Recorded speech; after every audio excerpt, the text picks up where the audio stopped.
The bell rang loudly through the hallways of Greenridge High, and with it came the usual chaos of lockers slamming, chatter rising, and footsteps pounding against the floors. But today wasn't just any other school day. It was Ava Carter's very first day. Ava wasn't like most new students. She walked with a quiet strength, her eyes sharp and observant. Her family had moved around a lot, and she had seen enough schools to know one thing for certain. Every school had its bullies, and every school had its victims. But she wasn't the type to just stand by and watch. As Ava stepped into her first class, she noticed a boy sitting alone in the back. His clothes were worn, his shoulders hunched, and his eyes stayed glued to the floor. His name was Ethan, though no one bothered to say it kindly. Within minutes, Ava saw how the others treated him. A group of boys at the front whispered, snickered, and then one of them crumpled a piece of paper and threw it straight at Ethan's head. The class laughed. Ethan didn't fight back. He didn't even lift his eyes. He had grown used to it. Something in Ava's chest burned. During lunch, she carried her tray into the cafeteria and spotted Ethan again, sitting at the very end of a table, alone. The same group of boys cornered him. They grabbed his milk carton, emptied it onto the table, and pushed him back against the bench. "What's the matter, Ethan? Can't even fight back?" One of them jeered. That was when Ava finally moved. She placed her tray down, walked straight toward them, and with a voice sharper than anyone expected, she said, "Why don't you try picking on someone who's not afraid of you?" The boys turned and laughed. "Who are you supposed to be? New girl thinks she's tough." But what they didn't know was that Ava had been training in martial arts for years. Her father had always told her, "Strength isn't for showing off, Ava. It's for protecting those who can't protect themselves." And in that moment, she remembered his words.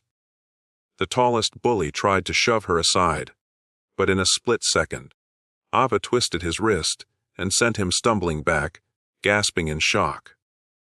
Another boy rushed forward, but she sidestepped him easily, using his own momentum to send him crashing into the table.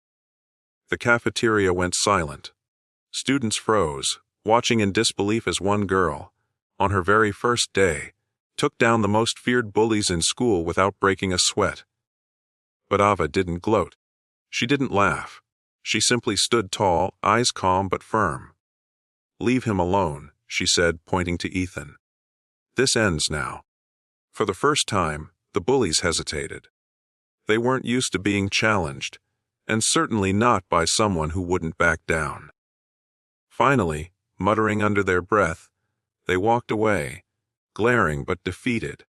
The cafeteria erupted in whispers. Everyone was stunned. Ethan sat frozen, his wide eyes staring at Ava like she was someone out of a storybook. She simply gave him a small smile and sat down beside him. "You don't have to eat alone anymore," she said softly. That was the moment everything changed. In the days that followed, Ava and Ethan became unlikely friends. She discovered that Ethan lived with his grandmother, who worked 2 jobs just to keep food on the table. His worn-out clothes and quiet nature weren't because he was weak. They were because life had already demanded too much from him. But even as Ava stood by him, challenges came. The bullies weren't done. They hated being humiliated in front of the entire school, and now they had a target. Ava became their number 1 enemy. They tried spreading rumors, mocking her behind her back, and even threatening her in the hallways. But Ava refused to be intimidated. She didn't fight them physically every time. That wasn't the point.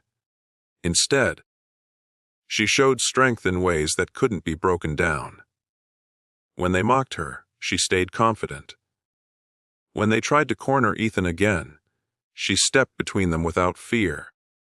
And when other students saw her courage, something incredible began to happen. More people started standing up too. A girl who had always been too shy to speak up finally told a bully to stop. A boy who had once joined in the laughter now apologized to Ethan and sat with him at lunch. Slowly, the power the bullies had built for years began to crumble, because Ava's courage was contagious. But the biggest test came one rainy afternoon. The bullies cornered Ethan in the parking lot after school.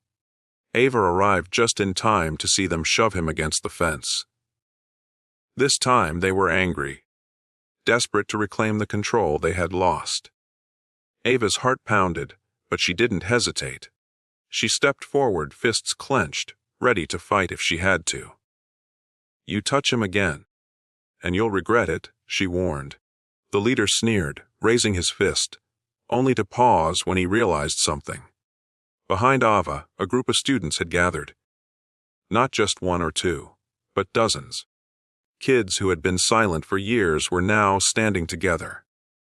They weren't fighters like Ava, but they didn't need to be.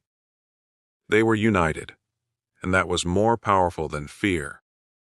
The bullies looked around, realizing the tide had turned.